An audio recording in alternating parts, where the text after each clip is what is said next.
Allahümme salli ala Muhammed ve ali Muhammed. Elhamdülillahi Rabbil alemin ve bihi nesta'in ve huve hayrun nasirin ve mu'in. قال الله تعالى في كتاب الكريم بسم الله الرحمن الرحيم وأن المسجد لله فلا تدعوا مع الله أحدا صدق الله العلي العظيم. Allah bu cuma gününü bütün müminlere mübarek eləsin. İbadet, itaat, dualarımızı kabul eləsin inşallah. Allah şəhidlərimizi Kərbəla şəhidləri ilə məhşur eləsin. Allah dövlətimizi, millətimizi, bayrağımızı, ordumuzu həmişə uca eləsin inşallah. Allah Teala bir daha ibadətlərimizi kabul eləsin. Bildiyimiz kimi bu günlər səfər ayıdır. Bu səfər ayının haqqında keçən cümə bir neçə kəlmə, sözlər danışdıq. Bu səfər ayı Allahın bir ayıdır ki, bu ayda bir neçə önəmli məsələlər vardır ki, Həzrəti İmam Hüseyin əleyhisselamın 40-ı səfər ayının 20-sində baş verir, olacaq. O da bizim təqvimə görə avqustun 4-ünə təsadüf edir. Və Həzrəti Peyğəmbər Salavatullahın və İmam Həsən əleyhisselamın, ikinci imamımızın şəhadət günüdür. Səfər ayının 28-də və səfər ayının 29-u və yaxud da 30-u tarixdə var buyurulur ki, İmam Rıza əleyhisselamın şəhadət günüdür. Bir təqvimdə də səfər ayının 7-sində keçib İmam Həsənin ikinci imamımızın şəhadət günü də yazıblar. Həzrəti İmam Həsən əleyhisselam bir tarixə görə səfərin 7-sində, səfər ayının 7-sində şəhadətə yetişib. Allah Teala bütün bu şəhadətə məsələsində ki, imamlarımız şəhadətə yetişib və şəhadət günləridir. Və bu günlərə xatir ki, dua edək, Allah bizim günahlarımızı bağışlasın inşallah. Və şəhidlərimizi də bütün Kərbəla şəhidləri ilə, Əhl-i Beyt şəhidləri ilə məhşur eləsin. Bildiyimiz kimi, bugünkü mövzumuz Allahın evi olan məscidlər barəsində bir neçə kəlmə məhzərzə inşallah deyəcək ki, bu məscidlər Allahın evi sayılır. Allahın evi deyəndə bu cümlə deyil, Allah o evdə yaşayır, yox. Ki Allaha məxsus olan hər nə varsa, hər bir şeyi Allah insanların, xalqın ixtiyarında qoyub. Yəni bu məscidlərdir ki, Allaha məxsus olan yerdir, evdir, məkandır. İnsanlar bura cəm olmaqla öz ibadət və itaətlərini yerinə yetirirlər.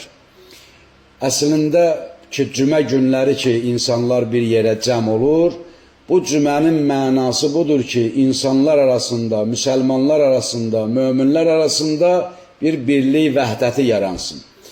Və insanlar öz dərdlərini bir-birinə bu cümə günündə ki, cəm olurlar, bir-birlərinə xatırladırlar və bir-birlərinə kömək edirlər, əlindən tuturlar, hər bir şeyi ilə, sözü ilə, əməli ilə və yaxud da maddi cəhətdən və yaxud mənəvi cəhətdən bu bir müsəlmanlar arasında bir köməklikdir.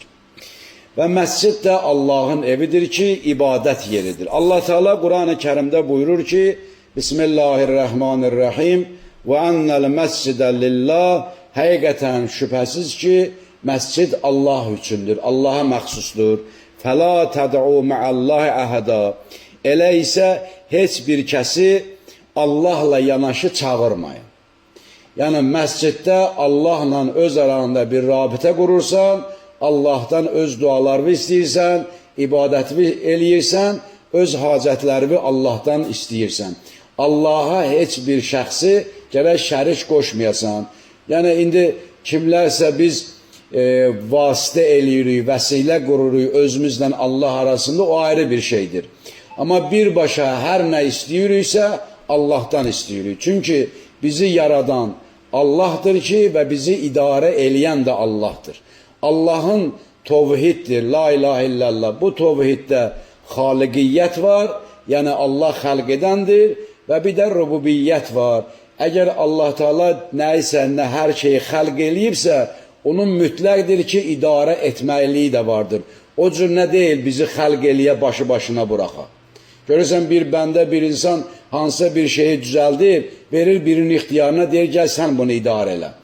Allahda bu cür sifət yoxdur. Allahın varlığı, Allahın təkliyi, tovhidi bundadır ki, Allahda xaliqiyyət varsa, onun nəyi də var? İdarə etməkliyi də var. Ona görə hər bir şeyi Allahdan istəmək, Allaha təvəkkül eləmək, Allaha təvəssül eləmək, bunlar hamısı ayrı bir məsələlərdir. Məscid, İslam cəmiyyətinin ən mühüm ibadət və tərbiyə məkanıdır. Ümumiyyətlə, məscid sözünün mənası səcdə deməkdir. Sözün əsli səcdədir. Yəni, səcdə olunan yer. Məscid də səcdə olunmuş, səcdə olunan yerə deyərlər. İsmi fail deyərlər bunu ərəb dilində. Bəli, insanlar ora cəm olur, səcdə eləyir, Allaha ibadət eləyir. Və ilk məscid də, yəni dünya tarixində, yaranışında belə deyək, Allahın evi Kəbə evi tikilib. Adəm Peyğəmbər zamanından ilk dəfə yer üzündə Kəbə evidir ki, ona ki biz deyirik Beytullah, yəni Allahın evi ki, insanlar hamısı ziyarət eləyirlər, ona təvaf eləyirlər və o xüsusi olaraq ondan ibarət olub ki, bütün peyğəmbərlər orada durub insanları tovhidə dəvət eləyiblər. Çünki məscid tovhid mərkəzidir. Məscid insanı Allaha yaxınlaşdıran bir məkandır.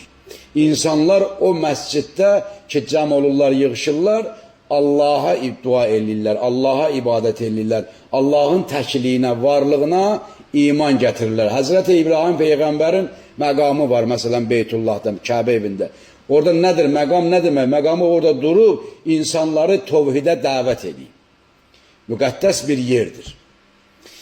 Və sonra Quba məscidi inşa olunub Həzrəti Peyğəmbər vasitəsilə ki, hadisəsi də bilirsiniz, baxıbsınız, eşidibsiniz ki, Həzrəti Peyğəmbərin dəvəsi bir yerdə yatdı və orada Peyğəmbər bir məscid tikdi, Quba məscidi. Bəli. Və Allah Teala məscidləri hər bir insana qorumasına əmr eləyir. Bütün müsəlmanlar, bütün insanlar ki, məscidi qorumalıdır.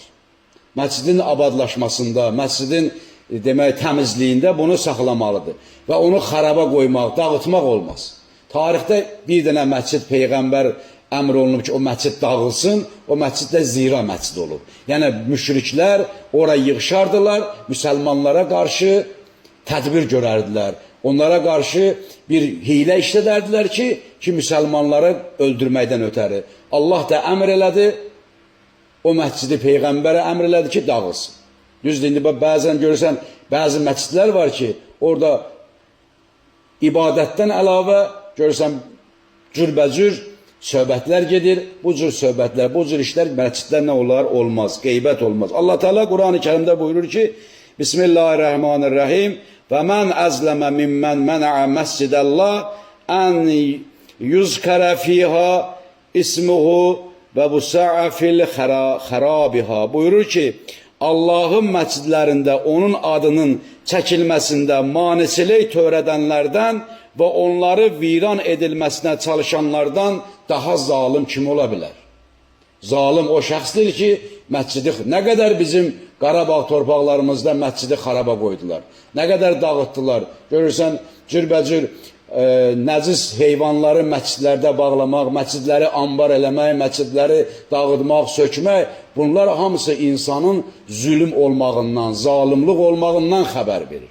Şükürlər olsun Allaha ki, bu günləri həmin məscidlər ki dağılmışdır, dövlətimiz tərəfindən o məscidlər hamısı abad olunur və düzəlir, insanlar rahatçılıqca o məscidlərdə neynirlər? İbadət və itaət edirlər.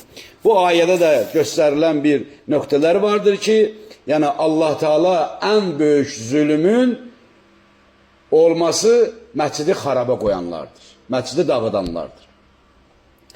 Məscidin əsas fəzilətləri bundan ibarətdir ki, Allaha ibadət və namaz qılmaq. İbadət və namaz qılmaq. İkincisi, məscidlərdə Quranın öyrədilməsi. Quran tədris eləmək məsciddə gözəldir, fəziləti vardır. Və elm və marifin yolları, elmlənmək, Quranın öyrədilməsi və müsəlmanların birliyi və möhkəmliyi. Məscidin fəzilətləri budur.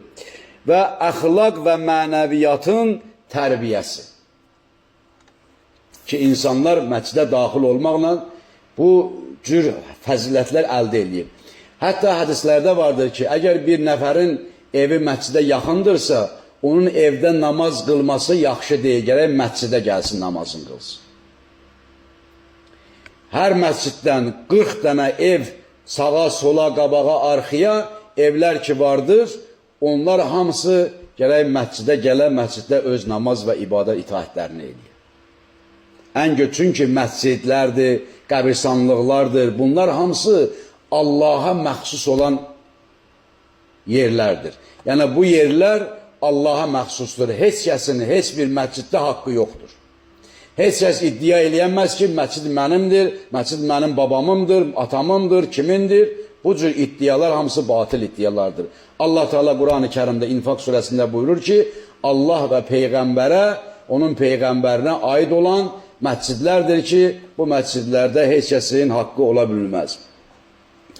Məscidlərin abadlaşması haqqında Allah Teala Quran-ı Kərimdə buyurur ki, İnnəmā yə'muru məsacidəllah mən əmənəllah ki, o şəxslər ki, Allahın məscidlərini abadlaşdırarlar, həqiqətən o şəxslər ki, abad eləyərlər Allahın məscidlərini, buyurur ki, əmənəllah, o şəxslər Allaha iman ediblər. İman gətirənlər bir, ikincisi vəl-yevmil axirə, axirət gününə iman gətirmək və aqəməs-səla və namaz qılanlar və atəz zəkat, zəkat verənlər və ləm yaxşə illallah, Allahdan başqa heç kəsdən qorxmamaq. Allahdan başqa heç kəsdən qorxmamaq bu şəxslərdir Allahın evini abad eləyənlər. Fəəsə əvla'əkə ən yəkun minəl muhtədin. Buyurur ki, belə bir tayfanın doğru yol tapacağına ümid vardır. Yəni bu cür şəxslər Allahın hidayət olunanlardır ki, bu cür şəxsləri Allah Teala o sifətləri sayır ki, bu sifət sahibləri Allahın evini abad eləyərlər. Həzrəti Peyğəmbər salavatullahdan nəql olunur ki, nə qədər balaca olsa da məscid tikdirən şəxsə Allah Teala cənnətdə bir ev verər, ev tikdirər, ev verər. Əgər buyurur, bir nəfərin məsciddə bir çıraq yandırarsa, o çıraq orada nə qədər işıq salmaqda davam etsə, Allahın ərşinin daşıyıcıları və mələkləri onun əffini Allahdan diləyərlər. İstiğfar diləyərlər, o bəndənin bağışlanmasından ötər. Əgər bir nəfər məsciddə bir çıraq yandırar və yaxud da bir məscidin görürsən bir azanını bir nəfər öz üzərinə götürər ki, həmişə gələn məsciddə azan verən müəzzin deyərlər ona, o Allahın ən gözəl bəndələrindən sayılır ki, xidməti vardır məsciddə. Və məsciddə mühüm bir məsələlərdən biri də budur ki, məsciddə cəmaat namazının əda olunması, qılınması. Əgər məscidə gəlirsənsə, mütləq cəmaat namazında iştirak eləməlisən. Əgər məsciddə gəlib cəmaat namazında iştirak eləmirsənsə, bu işqallı sayılır, bu böyük məscidin adabına müxalif olan bir məsələdir. Məscidin adablarından biri budur ki, məsciddə gələsən, namaz qılınırsa, o cəmaat namazında iştirak eləyəsən. Məsciddə hörmət və onun ədəbləri, yəni dəstəmazlı halda gərək məscidə daxil olasın. Bir nəfərin boynunda qüsur varsa, məscidə daxil ola bilməz. Haramdır. Əgər bilməyib daxil olubsa, birinci qapıdan hardan daxil olubsa, digər bir qapıdan da çıxmalıdır. Məsələn, Peyğəmbərin zamanında bir məscid tikildi, o məscidin çox adamın evlərdən daxil olurdular o məscidə. Bütün Peyğəmbər əmr verdi ki, məscidin bütün qapıları bağlansın. Bir dənə Həzrət Əli Əleyhisselamın evinin qapısına açıq qaldı o qapı. Çünki insanlar qusurlu halda, digər natəmiz halda məscidə daxil olurdular. Məscidin adablarından biri budur ki, məscidə deməli qusurlu halda məscidə daxil olmaq haramdır. Təmiz geyimdə daxil olmaq gözəldir. Sakit davranmaq, təmizliyi qorumaq, zibili əgər varsa bütün müsəlmanların boynunda vacibdir ki, əgər məsciddə, məscidin həyətində hardasa bir zibil, nəsə bir şey varsa, onun götürülməsi onun boynunda vacibdir. Ona görə ki, yenə deyirəm, məscid heç kəsin şəxsi mülkü deyil ki, özünə şəxs ağrı eləyə ki, mənim nəyimə lazımdır, mən gedib orada işləyəm, götürəm. Qoy kim işləyir, qoy o götürsün. Bu cür fikirlər cahil fikirlərdir ki, bu cür fikirlər məscidə hörmətsizlik bir məsələdir. O məsciddə qeybət eləmək, mübahisə eləmək olmaz. Həzrəti Peyğəmbər salavatullah buyurur ki, Allah yolunda, Allah yanında yerlərin ən sevimlisi məsciddir. Və nəhayətdə Allah Teala Quran-ı Kərimdə buyurur ki, İnnə avvələl beytə vuzi'a linnās ləllazi bi Bəkkətə mübarəkən və hudən lil aləmin. Buyurur ki, ən həqiqətən əvvəl tikilən ev, inşa olunan ev Məkkədəki evdir və bütün insanlıq üçün deməli, insanlıq üçün bərəkət və hidayət mənbəyidir. Burada da bir neçə nöqtələr vardır ki, Allahın evi deyəndə, yəni bu insanların, Allah o evə dəyər verir, Allahı insanlar o evdə xatırlayır, məsciddə xatırlayır və ibadət və itaat eləyir, səcdə eləyir. Allahın adı ilə daxil olur, Bismillah deyir, məscidə daxil olur və müstəhəbdir ki, sağ ayağından məscidə daxil olasan. Bunlar hamısı yəni müstəhəb və insanın əxlaqi baxımından olan bir məsələlərdir.